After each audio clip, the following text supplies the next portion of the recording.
राधे राधे मित्रों, आज इस वीडियो में मैं बताऊंगी, अगर आप सुबह बिस्तर पर लेटे लेटे या बैठकर 7 दिन लगातार इन शब्दों का उच्चारण करते हैं तो उसी समय आपकी इच्छा पूरी हो जाएगी।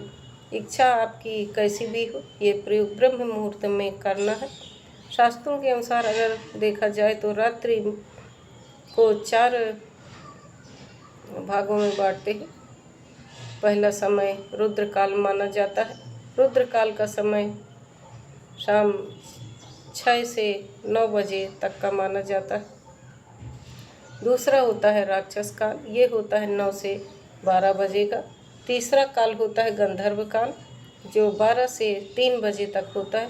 और चौथा समय होता है मनोहर काल, चौथा पहर रात्रि का अंतिम पहर माना जाता है। इसी के अंतर्गत ब्रह्म मुहूर्त माना जाता है। ब्रह्म मुहूर्त का मतलब होता है ब्रह्मा का मुहूर्त, ईश्वर का मुहूर्त यानी देवताओं का समय। ब्रह्म मुहूर्त में ब्रह्मांड की सभी दैवीय शक्तियाँ हमारे नज़दीक रहती हैं। दूसरा जो प्राण वायु है उसकी मात्रा बढ़ जाती है।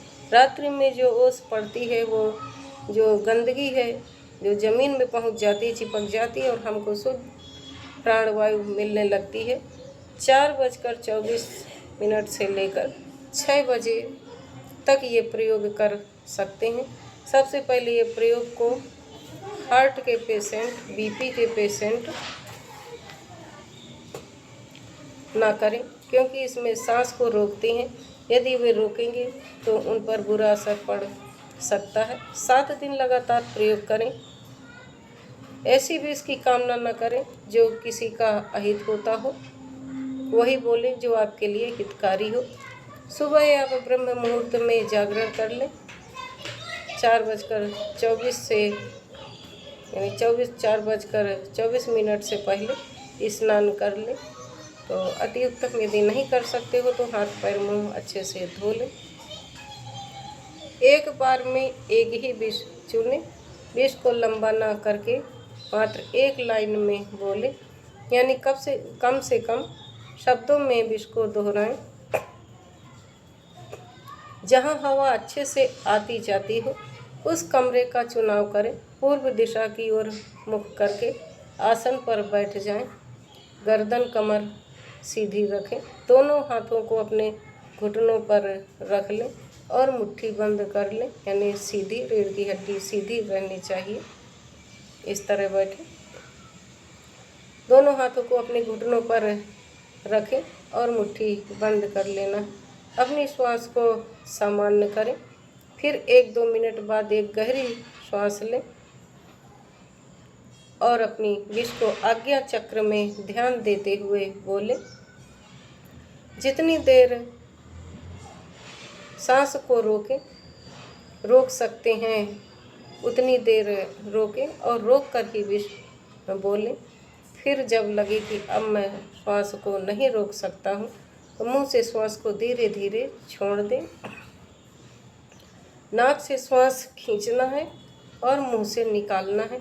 इसी तरह 11 मिनट तक करें आज्ञा चक्र में।